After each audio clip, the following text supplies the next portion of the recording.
Hello hello hello guys. आज हम करने वाले हैं IS-19 एम्प्लॉय बेनिफिट्स का एक सम। चलिए चालू करते हैं। मैंने अब तक ये कभी देखा नहीं है सम, सो मे भी मतलब नया ही है पूरा। So let's try. IS-19 employee benefits is applied to all employee benefits other than those to which IFRS 2 share-based payment applies. Accounting for short-term employee benefits is readily straightforward. However, accounting for post-employment benefits can be rather more complex. This particularly applies where post-employment benefits are provided through defined benefit plans. सबसे पहले तो state the meaning of post-employment benefits. State the meaning of post-employment benefits and the manner in which such benefits are provided through defined contribution plans should be measured and recognized in the financial statements of employers. अच्छा, मतलब इसको major कैसे किया जाता है वो सब भी बताना है। Okay. State the meaning of post employment benefit plans. Post employment benefit plan का जो मीनिंग है वो तो अपने टेक्स्ट बुक में ही दिया हुआ है कि a pension plan called as post-employment benefit plan or scheme consists of pool of assets together with a liability for pensions owed। मैं इसका ना इसको खोल ही लेता हूँ यहाँ पे। स्टडी टेक्स्ट 9 है ना।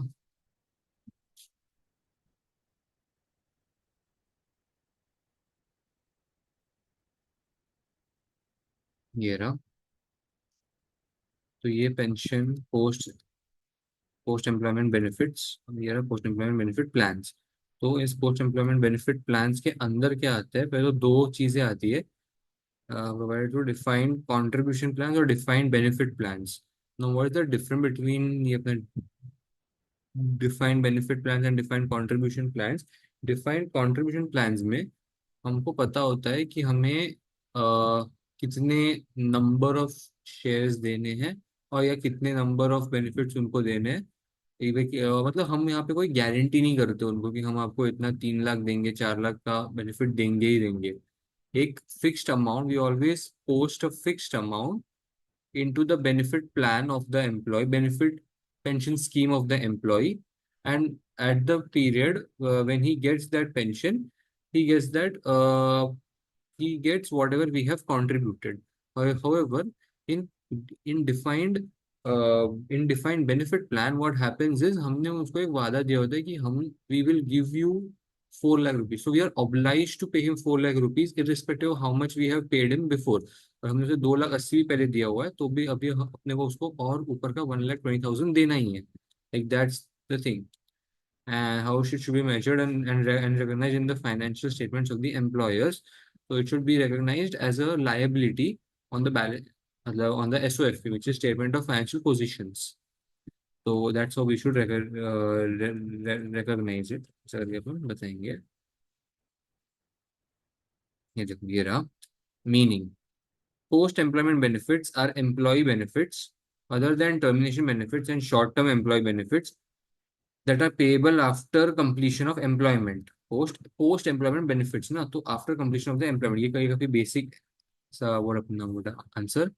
Examples of such benefits include lump sum payments on completion of employment and ongoing cash sums payable on a monthly basis in the form of pension। Lump sum payments on completion of the employment and ongoing sums payable monthly in the form of pension। ये है such benefits का उन्होंने एक ऐसा example दिया हुआ है। Such benefits are often but not necessarily payable via post employ benefit plans. तो ये चीज पोस्ट एम्प्लॉय बेनिफिट प्लान्स की तरह दी हुई होती है। whereas ये रहा measurement and recognition defined contribution plans। Where such plans are defined contribution plans, the obligation of the entity is limited to the amount that it agrees to contribute to the plan। Therefore, the related employee benefit is measured at the amount of contributions payable by the entity to the fund। We have limited liability or limited obligation to pay। Therefore, the related employee measured contributions payable by entity to the fund, less, unless another standard requires or permits the inclusion of the benefits in the cost of an asset the benefit should be recognised as an expense in the profit और loss. हमें expense, हाँ, हम जितने पैसा डाल रहे हैं employ में वो अपने को एज एन एक्सपेंस दिखाना है। एंड ये रहा, एनी अनपेड और prepaid contribution should be recognised in the statement of financial position as a liability और एज एन एसेट। हाँ, जो प्रीपेड है वो मैंने नहीं बोला, जो प्रीपेड रहता है that we to show as an asset. ठीक है। See, as I told you, कि defined contribution plan में we have limited amount that we have agreed to pay in the contribution. Like अगर हमने ऐसा बोला है कि हम हर महीना 10-10 हज़ार रुपए डाल रहे हैं, 3 साल बाद उसका 3,60,000 बन रहा है, लेकिन एम्प्लॉय को एक्सपेक्टेड था 4 लाख, तो कोई बात नहीं, क्योंकि वो हमारा डिफाइंड कंट्रीब्यूशन प्लान था, so that's okay.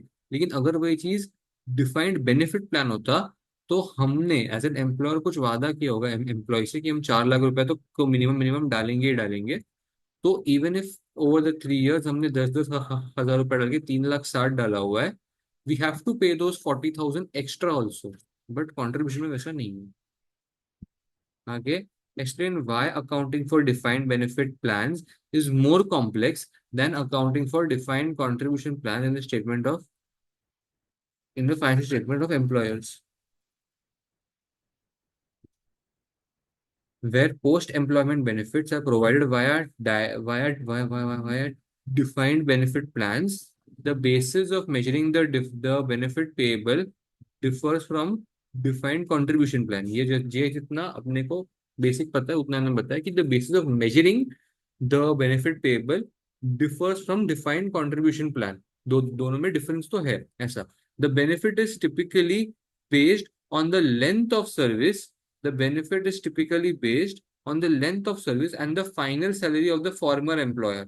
Oh, right, ये मैं नहीं बताया था। The formula. So there is a formula which, if I'm not wrong, is amount of years served divided by 60 into the salary, salary of the last, हाँ, salary at वो retirement. So salary at the last day बनने वाला है, but हाँ, salary at retirement, number of years works divided by 60। तो ये formula हम लोग यूज करते हैं। A benefit is typically on the length of service and the final salary of the former employee. There is no guarantee that the contribution paid, there is no guarantee that the contributions paid plus associated investment income will be sufficient to fund the benefit liability.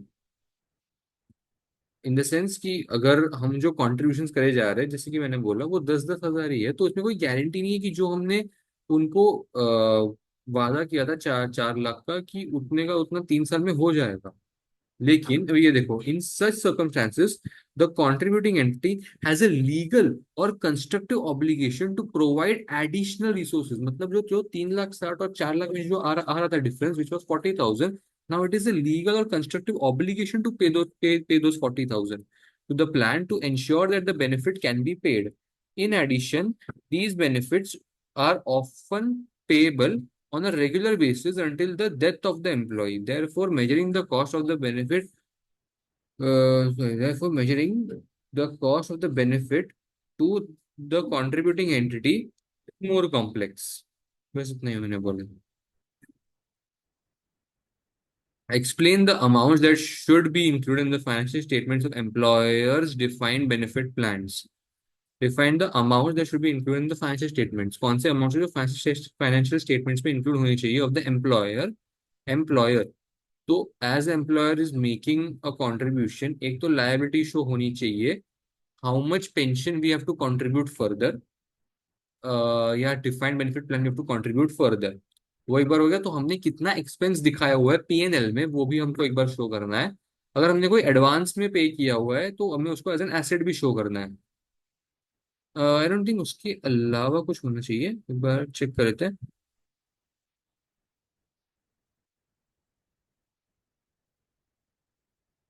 Unless they've asked for the format. एक minute, check कर दें। IS 19 requires entities to initially focus on the amounts in the financial position when accounting for benefits provided via defined benefit plans. The statement of financial position should recognize net obligation to provide the benefits based on the service provided to the reporting date. हाँ, तो जो हम बोले थे कि PNL और एसओएफपी में जाएगा, तो कौन से अमाउंट जाएंगे पीएनएल एंड एसओएफपी में। सो ये है वो अमाउंट जो हमें परफॉर्मा में दिए हुए हैं, ये रहा। So net deficit brought forward, ये नेट डेफिसिट ब्रॉट फॉरवर्ड मिलता कैसे है, net obligation minus net assets eight the beginning. ठीक है। अभी ये होता है net interest component which is calculated on this. इसका हमें बोला जाएगा कि interest rate is 10% on the net deficit, तो इसका नेट डेफिसिट का 10% ऐसा। देन सर्विस कंपोनेंट, तो सर्विस कॉस्ट का जो है ना वो मुझे जाता है, वो हमेशा जाता है पीएनएल में। Contribution into the plan, I think they go to SFP. Benefit split कहीं पर भी वो रिफ्लेक्ट नहीं होता इन टर्म्स ऑफ दिस, वो इसलिए है क्योंकि when benefits are paid, it is also an obligation and it is also an asset. Basically हमारा ऑब्लिगेशन था पे करना एम्प्लॉय के लिए, तो हमने उसको एज ए लायबिलिटी शो किया। एंड बेनिफिट्स पेड, ये हम एक कंट्रीब्यूशन स्कीम में कर रहे हैं, हम एक पेंशन स्कीम में कर रहे हैं, सो वो हमारा एक इन्वेस्टमेंट भी है। तो वही अमाउंट हमारा एसेट साइड में भी जा रहा है, तो ये इसलिए ये चीज परफॉर्मा में नहीं आई, लेकिन we have to write this in if they ask for statement of financial position. फिर आता है, फिर हमें इस सब की एक टोटल मिलेगी। एंड ये हमें ईयर एंड में नेट डेफिसिट फिर से कैलकुलेट करना है, ऑब्लिगेशन माइनस एसेट्स ऊपर भी एक बार करना है, कैलकुलेट नीचे भी करना है, तो वो हमें खुद ब खुद फिगर्स देंगे ईयर एंड और ईयर बिगिनिंग में। And then we will get the ये balancing figure which will go in the OCI. तो ये एक सम हम करेंगे तो बेटर अंडरस्टैंड क्लियर होगा। Statement of financial position should recognize a net obligation to provide benefits based on the service provided to the reporting date. The obligation in the statement of financial position should be measured at the net amount of the present value of defined benefit obligation at the reporting date less the fair value at the reporting date of any plan assets। हमने जो plan assets, हमने पहले से कुछ assets show किए होंगे कि हमको इन assets के मदद से obligation पे करना है ऐसा। The fair value at the reporting date of any plan assets out of which the obligations are to be settled directly. Where the net obligation is negative, IAS 16 allows recognition of an asset provided that this amount is recoverable either by receiving refunds from the plan or through a reduction in the future contributions that would otherwise be payable to the plan. When the net obligation is negative, मतलब cases where our assets are more than our obligation, ऐसा हो सकता है। Mostly obligation is more than the assets, लेकिन अगर गलती से assets are more than the obligation तो क्या हो जाएगा, एक एसेट सीलिंग का कॉन्सेप्ट है वो आ जाएगा। होपफुली वो मिल जाए यहीं पे।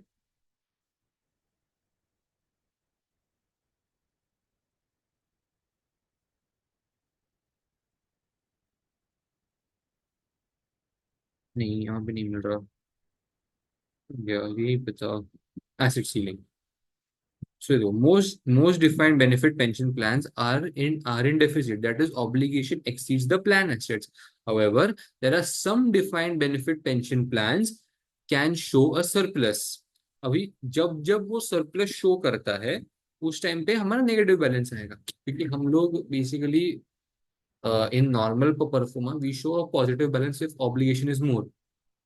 तो ये देखो, if defined benefit plan is in surplus, IAS 19 state that the surplus must be measured at lower of. Surplus को जब अगर एसेट सीलिंग आ गया, assets are more than the obligation, तो उस सरप्लस को कौन से वैल्यू पे मतलब मेजर करना है या कौन से वैल्यू पे उस चीज को रिकॉग्नाइज करना है, तो वो दो वैल्यूज हैं। पहला, as the amount has normally been calculated, that is obligation minus assets. और uh, or total of the present value of economic benefits available in the form of refunds from plan or reductions in future contribution to the plan। ये same ditto की ditto line यहाँ पर आई हुई है। If you see, either by receiving funds either by receiving refunds from the plan or through reduction in future contributions that would otherwise be payable to the plan। मतलब वो हम कहीं ना कहीं फिर से एक बार प्लान के अंदर डालने ही वाले हूँ एसेट्स को, फिर से नेक्स्ट ईयर पे करने के लिए ऑब्लिगेशन ऐसा। तो इन दोनों में से जो लोअर ऑफ द वैल्यू होगी उसको हम सरप्लस पे शो करेंगे, रिकॉग्नाइज करेंगे। The amount that should be recognised in profit and loss are as cost are as follows. तो करंट सर्विस कॉस्ट, हाँ एनी पास्ट सर्विस कॉस्ट, मतलब अगर हमने कोई पास्ट सर्विस कॉस्ट, अब ये पास्ट सर्विस कॉस्ट कब आती है, जब हमने पिछले साल की कोई चीज को शायद रिकॉग्नाइज नहीं किया होगा इन सर्विस कॉस्ट। तो सो यार आती है चीज अमेंडमेंट की। ठीक है। जब हमें अमेंड करने पड़ते हैं हमारा परफॉर्मा उस टाइम पे, the net interest on the net defined benefit liability और एसेट। नेट इंटरेस्ट माने हमारा परफॉर्मा कहा गया, हाँ परफॉर्मा कहा गया,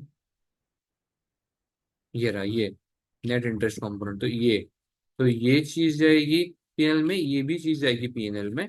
भी ये दो बाकी है। इन्होंने यहाँ पे पास सर्विस कॉस्ट डाला नहीं है, but it's simple to understand कि पास सर्विस कॉस्ट भी पीएनएल में जाता है। Amount that should be recognised in other comprehensive income are as follows.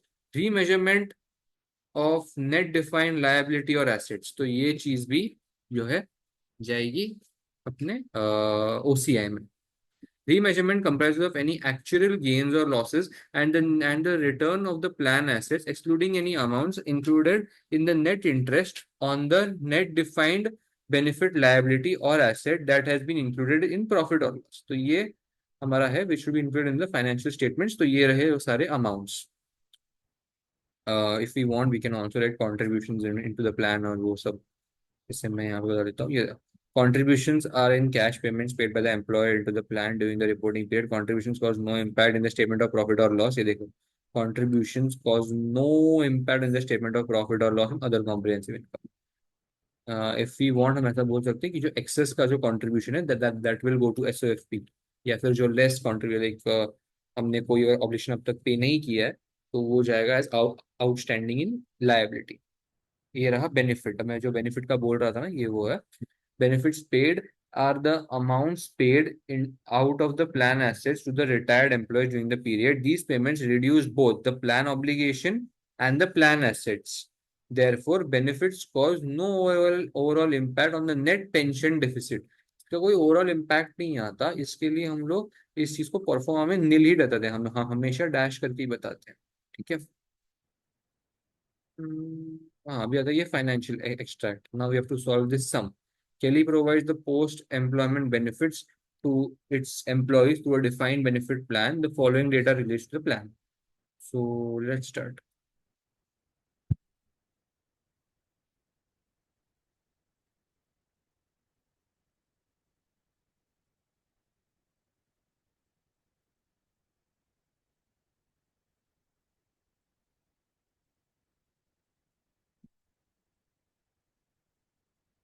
देखिए ये क्लोज कर देता हूँ ना।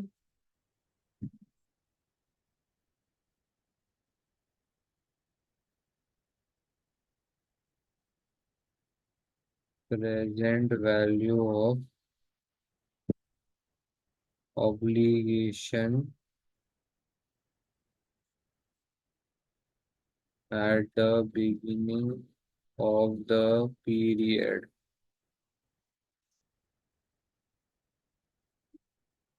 फेयर वैल्यू ऑफ एसेट्स, फिर यहाँ पे नेट डेफिसिट प्लस सरप्लस, फिर यहाँ पे आता है इंटरेस्ट कंपोनेंट, फिर यहाँ पे सर्विस कॉस्ट, देन यहाँ पे contributions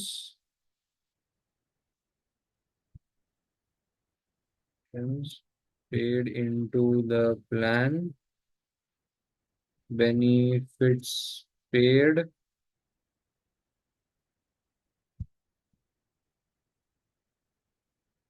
what did we call this, इसको कुछ बोल देते क्या? नहीं ना, कुछ नहीं, तो इसको टोटल मैं टोटली बोल देता हूँ। तो हम री मेजरमेंट कंपोनेंट नेट डेफिसिट, फिर ये नेट डेफिसिट एक्चुअली यही है वो net deficit. So again this is actually this entire thing copy pasted, but not at the beginning of the year, at the end of the period. यहाँ पर भी at the end of the period. अभी mostly हमें सारी information यहाँ पे दी हुई होगी। ठीक है। अभी यहाँ से इंटरेस्ट कंपोनेंट माइनस होता है, सर्विस कॉस्ट माइनस होता है, कॉन्ट्रीब्यूशन से भी Do we add it? No, wait. Big mistake. I think this gets added, interest component, then this gets added, then contributions get less because वो हम pay करते हैं, एंड सर्विस कॉस्ट हमें पड़ती बेसिकली। ये जो नेट डेफिसिट है it's an obligation, mostly obligation ही आएगा, that means obligation will be more than the assets, तो this will be a negative balance only. तो इसके अंदर हमें कॉस्ट ऐड करनी होती है और जो एडिशंस होते हैं, जो हम कॉन्ट्रीब्यूशन करते हैं उसको माइनस करना होता है। बेनिफिट्स का कोई इम्पैक्ट ही नहीं आता। ये रहा।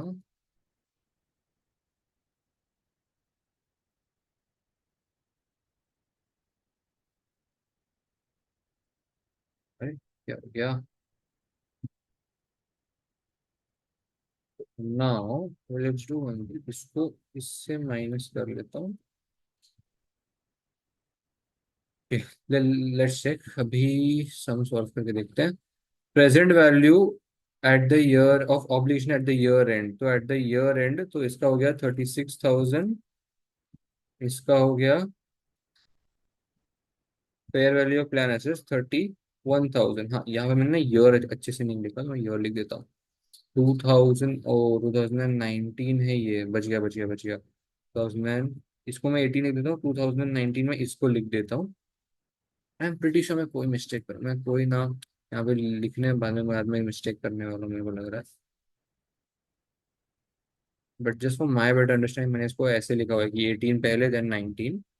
सो एट द ईयर एंड 33,000 और 30,000 हो गया था, सो 33,000 यहाँ पे और 30,000 मेरा फेयर वैल्यू ऑफ एसेट्स बराबर है। इसी अभी 18 का क्लोजिंग मेरे 19 का ओपनिंग बनेगा, बराबर है। अभी 19 का क्लोजिंग क्या बोलता है? 36,000 31,000, तो 36,000 31,000, तो 5,000 का डिफरेंस। मुझे एक्चुअली री मेजरमेंट कंपोनेंट से मतलब है, मुझे बाकी किसी चीज से मतलब नहीं है। अभी ये हो गया, ये बॉक्स हो गया। करंट सर्विस कॉस्ट 6,000 5,700, 5,700 जो है वो मेरा 18 का है, और करंट सर्विस कॉस्ट मेरा 19 का है, ये मैंने बराबर लिखा हुआ है, ये मेरा। I just don't want to do a mistake in you know not understanding the rows, that's it. Benefits नहीं आते, कॉन्ट्रीब्यूशंस आते हैं, कॉन्ट्रीब्यूशंस को लिख देते हैं। 5,600 इधर आएगा एंड 5,800 उधर जाएगा। इंटरेस्ट रेट 10 and 9, मतलब 9 and 10 यहाँ पर भी मुझे ओपनिंग ही नहीं पता एक्चुअली मेरी, सैड। तो ये मुझे आंसर अभी के लिए मिल रहा है, but I don't know my obligation for at the beginning of the period for 18-19, which is bad. Usually दे देते हैं वो लोग, नहीं दिया है। Let's check. अच्छा, मुझे कौन से ईयर का सबसे पहले करना है, मुझे वो देखने दो। फॉर 19, ओके, मुझे फॉर 19 ही करना है। तो फॉर 19 में क्या क्या जाएगा? सबसे पहले तो ये 1,500 मेरा ओसीए में जाएगा। सर्विस कॉस्ट P&L, ये भी मेरा P&L।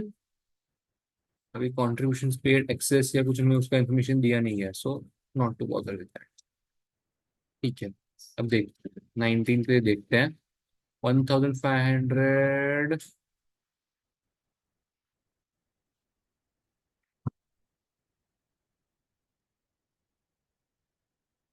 इतने में 1,500 तो गया है।